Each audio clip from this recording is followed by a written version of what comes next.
Okay, so we're going to go over our acceleration worksheet. Um, First question says, what does the slope of a line on a velocity time graph represent? Well, if you think about what a graph's going to look like, velocity time, v is going to be here, and t is going to be here. And let's just say we had a line like that. Well, what is the rise for this problem? What would the rise be? That would be velocity. And what would the run be? The run would be time. So isn't the rise the change in velocity? Because as you're going up the y-axis, isn't the velocity going through a change? And what is acceleration? Well, acceleration is a change in velocity over, and of course, what's the run? Well, it's time's changing over the change in time. So when we see a velocity time graph where velocity is on the y-axis, that is an example of acceleration. So anywhere along this line, we're seeing an accelerating object. So the answer to number one is it's showing you acceleration.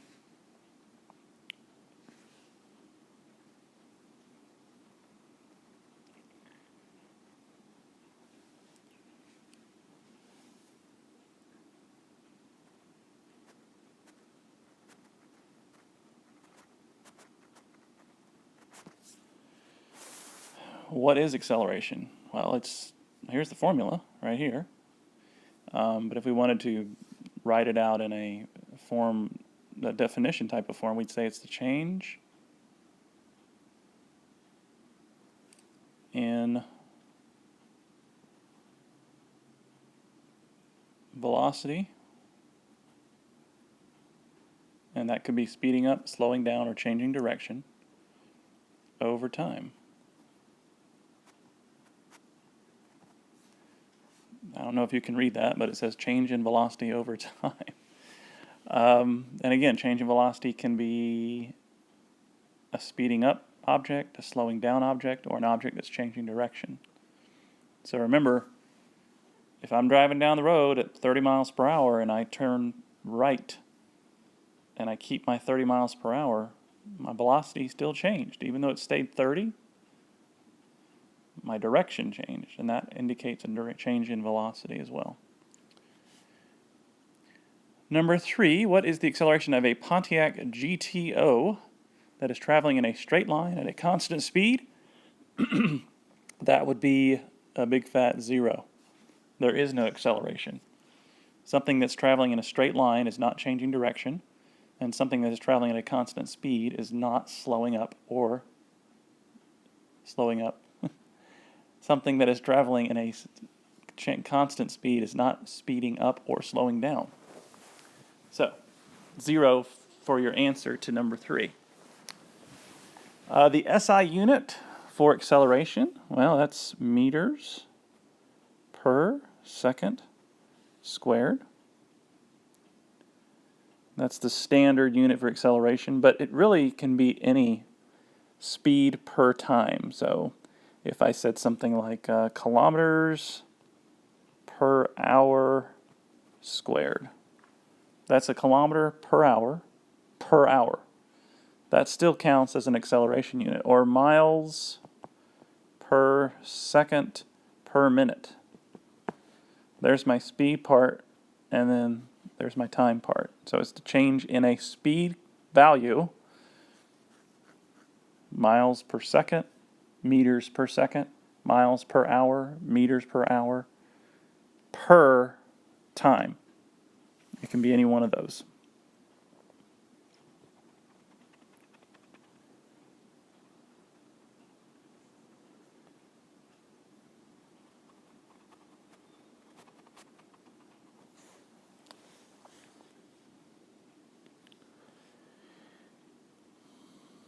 Why is an object why is it that an object can accelerate while traveling at a constant speed? Well, again, if I'm driving in a circle at 30 miles per hour,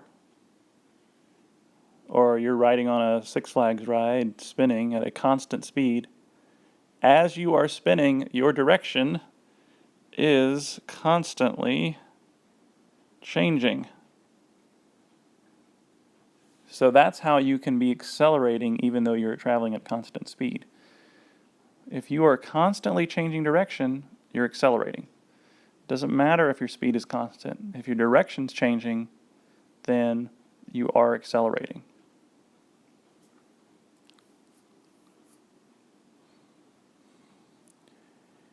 What is the acceleration of a skater whose velocity increases by 2.5 meters per second every second? Well, it would be 2.5 meters per second, and then every second, well, that would be per second. Or you could write 2.5 meters per second squared. That would be appropriate as well. Either way, 2.5 meters per second or 2.5 meters per second squared is an acceptable answer for number 6. Number 7, the car below is accelerating at positive 2 meters per second squared. Fill in the velocity values for each car. Well, it looks to me like every second the velocity is changing by 2 meters. So after 1 second, if I'm traveling at 2 meters per second, if my acceleration is 2 meters per second squared, and every second it increases by 2, seems to me that after 1 second I'd be going to, let me change the color here and get rid of our circle. It would be 2 meters per second, or positive 2 meters per second. Well, after another second goes by, doesn't my speed increase by 2 more meters per second? So if I am traveling at 2, and after another second it increases by 2, well, what's 2 plus 2? 4 meters per second, positive.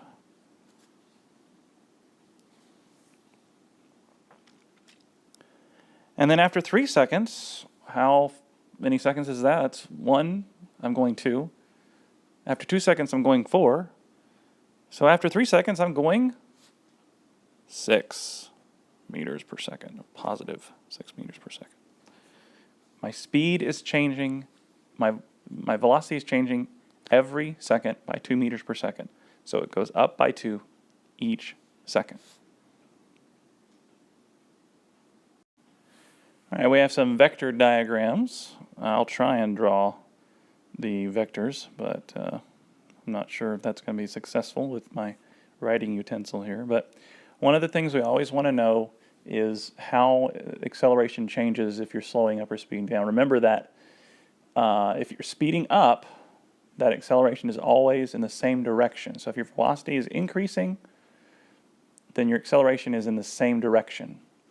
If you're slowing down, then your acceleration is going to be in the opposite direction. So in this first problem, we have our velocity slowing down to the left. Well, if my velocity is slowing down, that means my acceleration is in the opposite direction. And since it's decreasing slowly, that means that the acceleration is not that big. So I'm going to draw an arrow to the right, but I'm not going to make it very big because it says that it's decreasing slowly, so the acceleration is going to be small. The size of the arrow kind of tells you that whether it's a big acceleration or small acceleration. But the key thing here is you understand that acceleration is in the opposite direction. It's not in the same way as the car if it's slowing down. Then we have a jet on the next one whose velocity is decreasing rapidly to the right. So it's slowing down, moving to the right. If it's slowing down, then its acceleration should be opposite the motion. So the acceleration vector is going to point to the left. And I'm going to make it a little bigger because it says it's doing it rapidly, so that means the acceleration is pretty large. But it would be to the left and a larger arrow. I'm really more worried that you understand the direction of the arrows, not necessarily the size of them right now. When we get to vectors, we'll talk more about that, but just understand it's going to the left in this case because it's slowing down to the right. The aircraft carrier in the middle there, it says constant velocity. Well, if it's constant velocity, there is no acceleration vector, because if the velocity is constant, you can't have acceleration. Then we have the jet, velocity increasing rapidly to the right. So it's speeding up, it's moving to the right, and it's rapid. So which way is my acceleration vector going to point? Well, it's going to point the same way as the velocity because it's speeding up. And because it's rapid, I might want to try and make it a larger arrow because it's a big acceleration.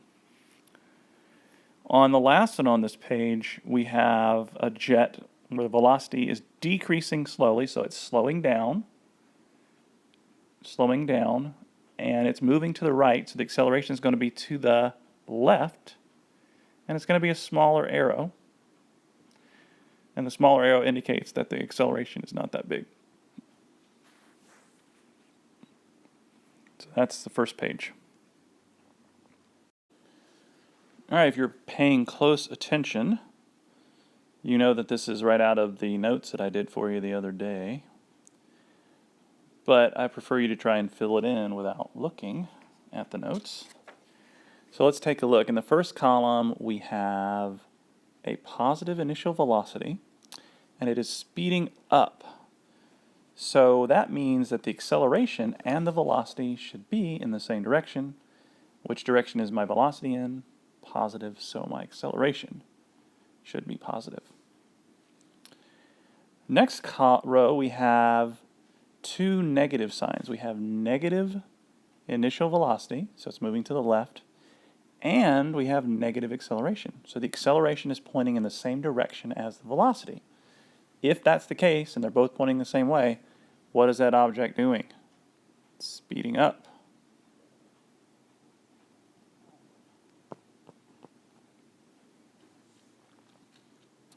In the third row, we have an object whose acceleration is negative, and it's slowing down. Now, if its acceleration is negative and it's slowing down, don't those have to be opposite the velocity?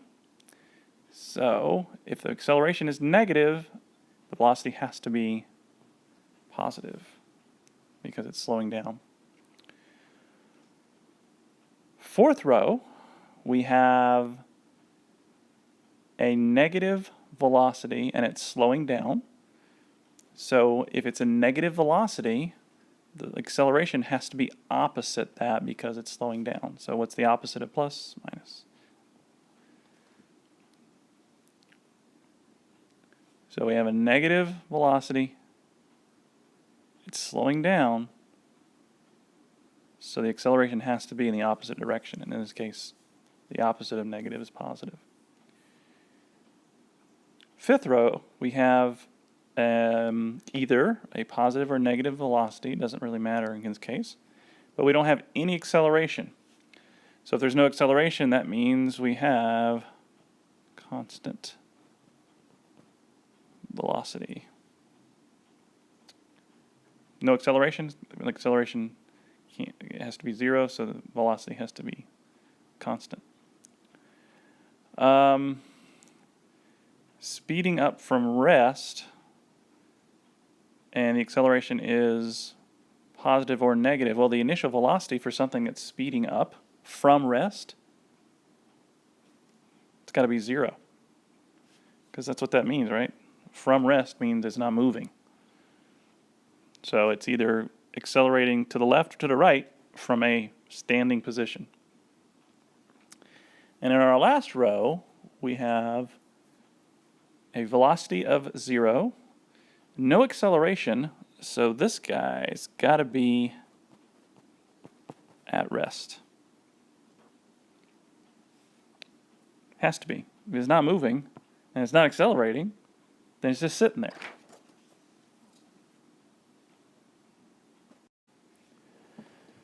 All right, our last set of problems is the true-false section. So let's take a look and see what we have here. Number 10, the unit of kilometer per hour second is not a valid acceleration unit. That is true for number 10. If you have a unit, kilometer per hour, and then dot second, well, this part's right. That's the speed part. But the dot represents multiplying. And instead of a multiplication symbol, it should read kilometer per hour per second because it's a rate. I mean, if we wrote this out like it's written on here, it would be a kilometer second per hour. And that's not a unit for anything. So that is not a valid acceleration unit. It would have to have the division sign instead of the multiplication, the little asterisk there. So if this was changed to say that, it would be acceptable. But the way it's written, it's not.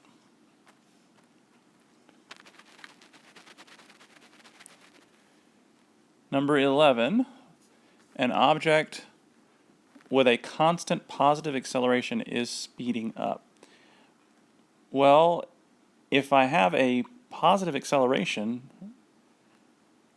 I also could be moving to the left. In other words, I could be slowing down.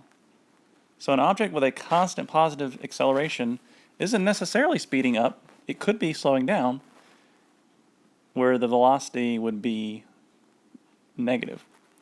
So just because you have a constant positive acceleration doesn't mean you're increasing speed. You are actually could be slowing down as well. So 11 is false. Number 12, tricky one. An object with a constant negative acceleration. So constant negative acceleration has a velocity that is becoming less and less positive. Well, let's think about it.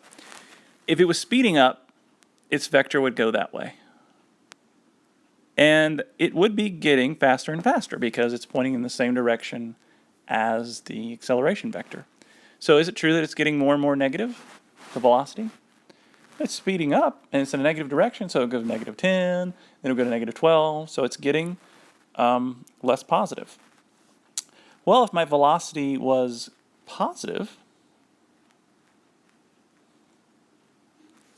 and my acceleration still pointed to the left, what does that mean this object is doing? It means it's slowing down. And if you're slowing down, like if you were at 10 meters per second and then you went to 5, aren't you becoming less positive as well?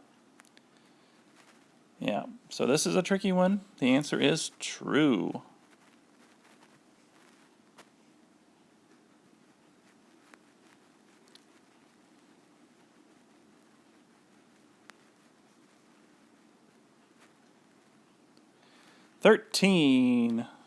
An object with an acceleration of 0 and a negative velocity covers an equal distance every second. So its acceleration is 0, it's moving this way with a negative velocity. If it doesn't have any acceleration, that means that it's moving at a constant velocity. And if you are moving at a constant velocity, you are covering the same amount of distance every second. And the reason for that is you're not slowing down, you're not speeding up. Your velocity is constant, so you're covering equal distance. So 10 meters per second, I'm covering 10 meters every second. I'm not slowing down, I'm not speeding up. So an object with an acceleration of 0 and a negative velocity covers an equal distance every second. That's a true statement.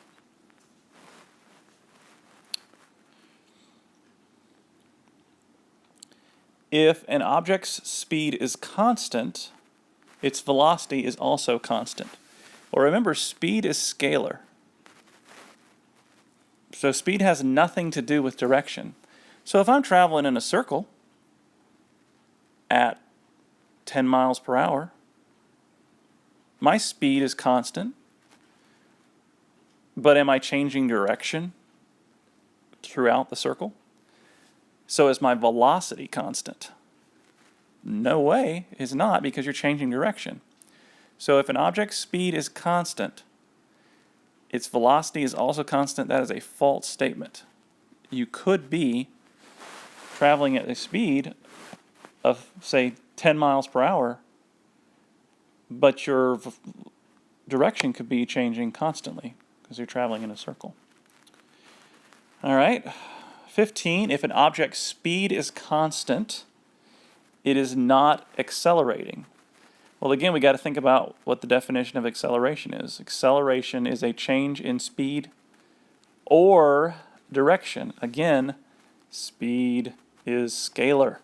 It is not vector quantity. So if I'm traveling at a constant speed on a Ferris wheel, to say it is not accelerating is not true, because on a Ferris wheel, I'm traveling in a circle. And in a circular motion, I am always changing my direction. So when we say if an object's speed is constant, it is not accelerating, that is false as well.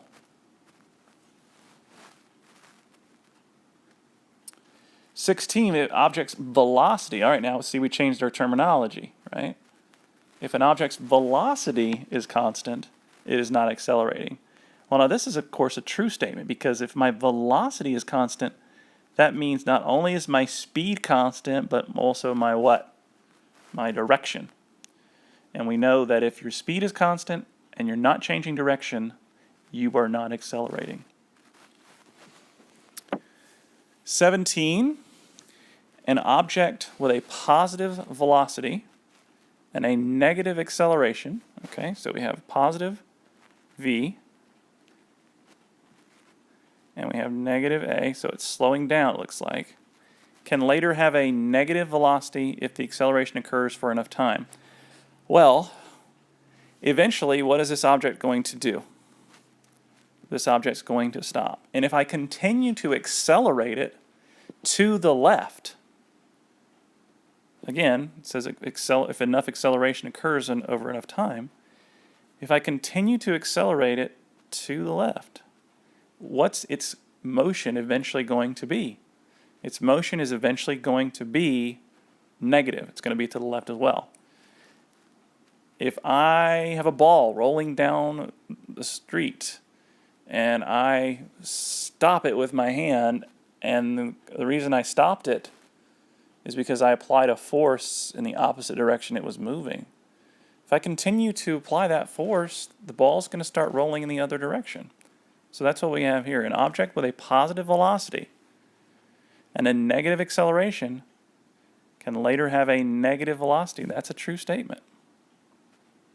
It's a tricky one as well, because you think of it as stopping, but you don't think of it, well, if the acceleration is still applied, then it's going to start moving in that other direction.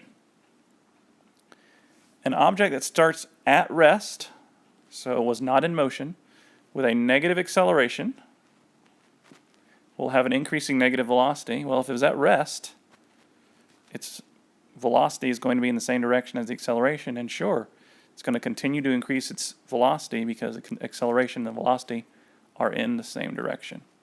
So that one is true. All right, I hope that cleared things up for you.